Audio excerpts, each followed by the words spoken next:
Hello, I'm David Hunt, and I'm a man about town, downtown Melbourne that is, and I'm also involved in a radio station. It's called Joy.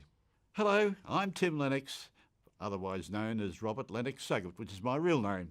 So Tim, you're a Warrnambool boy. Yes. So tell us, what was it like growing up in a big country town like Warrnambool? Oh, it was fun. Yeah? And it still had the advantage of riding to school on the bike. Yeah.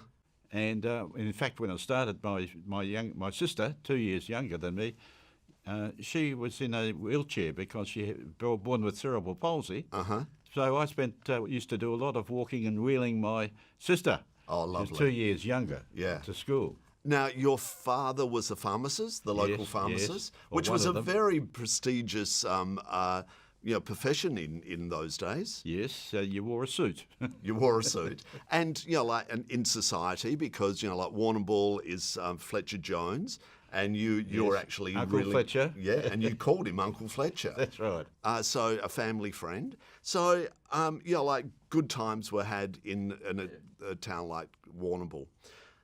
All of a sudden, as you got a little bit older, you got called up for national service. Yes, I got called up for national service when I was doing a pharmacy course. Right. So that was delayed or postponed for a little while, so I didn't have to go to Pucka. I'll tell you about that later.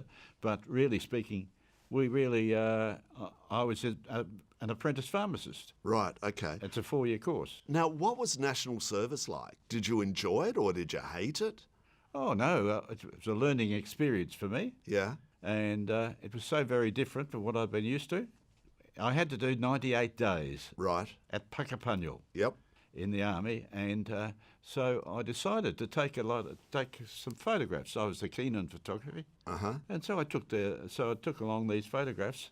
They sat in my files for about 60 years. Right. Before I discovered them again. And you've just actually had an exhibition at down in Warrnambool of those photos from your national service. That's right, the Warrnambool Art Gallery, and we had the exhibition which was called Nasho 57, Right. Subtitled 98 Days at Pucka. Right.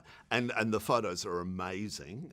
You must be very proud of those photos. I developed the film myself, and managed to have kept the negatives, and there was hardly a mark on them. Right. So they've been able to be used. Right, okay. So you came out of national service and you'd been in this cadetship with pharmacy. You decided to put that on... I was a dropout. A dropout? I dropped out of pharmacy. I was going to be polite and say that you stepped away. So you got involved in journalism. Yes, well, it was easy because I'd written small things for the local daily newspaper, the Standard, Yep. for over the period for years. In fact, I think I had my first photos that I took in that. It was published in the Standard when I was about 15. Right. Wow. Wow. And then that continued on, and you were using this amazing camera, which weighs a ton, to actually film for television, local television as well. That's right. The television news. Television news spots. In fact, I bought that camera. They had a BTV6, it was, in Ballarat, and they had a translator station later on down in near Warrnambool. Yep. And that became Channel 9. And so the Ballarat people tuned into Channel 6, and Channel 9 was Warrnambool. Right, okay. Now, back in that era, being a photographer and also filming stuff as well was like a bit of a rare beast in a way, because it was quite expensive. Like to buy the film, to buy the cameras. I suppose you were lucky in the respect that like your father was part of the he was a pharmacist, so a lot of it came through a chemist shop in those days. Yes, we had a photographic department. That's right. Section of the thing, and Dad put me in charge of it. Wow. Because I was a keen photographer, and I was in the camera club, and I knew what people wanted. So I'm assured we ordered in the right stocks and things like that. So therefore, like you were doing something that most other kids wouldn't have even dreamt about. Oh, yes. At that age. Now, then you actually became part of something very special that you actually had to come to Melbourne, and had to be interviewed by a panel. What was that? Oh, that was when I applied to there was a travelling scholarship. Yep. Was offered by the organisation called the English Speaking Union, the younger members group. Yep. And so I just saw it in the journalist newspaper, and they said you had these conditions, which I won't go into in detail, but to my surprise, it was just sent all the stuff away. I finished up in the national finalist. Right. And we had people from the other states and so on, and I was called to there, and we called into the interview room, and there was people from HR, they're known as these days, or personnel people from these big companies and so on, and learned professors, yep. things like that. And so they asked me all these questions. By Yep. this time, I had changed over and dropped out of pharmacy, Yep. and went into journalism. But because I'd been writing stuff for a while on occasions for the paper, and they just used to publish it without altering it, and the editor used to joke when I came in after a meeting, I'd have a meeting at night and come in at 10:30 at night for the next day's daily paper, and bring in the copy, and that they used to sort of jokingly say, when are you going to come and work for us? And then one day I said, well, when do you want me? Yeah. And so therefore that held you in good form for this interviewing panel, because they were asking you questions about life and whatever, and you had a lot of the answers that a lot of the younger people didn't have. Yes, and I knew about different attitudes and things like decentralisation. They asked me, and would it work and so on, and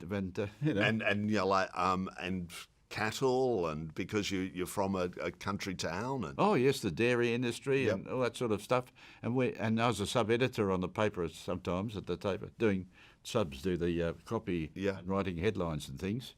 And so yes, I had a lot there. And I got home. I had to drive back, and I had to start working on the Sunday the next day, Sunday 2 p.m. To start. And they said, "Oh, there's a phone call for you." And they rang. That was the phone call. I rang back, and they said I'd won this scholarship. So, right. And it was a travelling scholarship. yes. And so where did you go with this scholarship? Well, I had to sit down with them and organise where I wanted to go. I had a purpose. You had to have a purpose for going. So Yep. I had invented the purpose of doing with this small town newspaper editor. Right. Who had featured in Time magazine and intrigued me, 3,000 in the population. Yeah. Ralls Banner, the editor of the Ralls Banner, And where was that? in southwest Texas, near Lubbock. Right. And so you were billeted out with one of the families? Oh, actually, when I went on the tours, most of the places I had stayed, because you learn twice as much about an area over a breakfast table than you do in a month in a hotel. Of course. And and all the gossip and people that really know. And even in this little town I went to, I finished up in the local. They were having a meeting to look for a new hospital. I finished up attending that with all these guys with smoking 10-inch cigars, they were.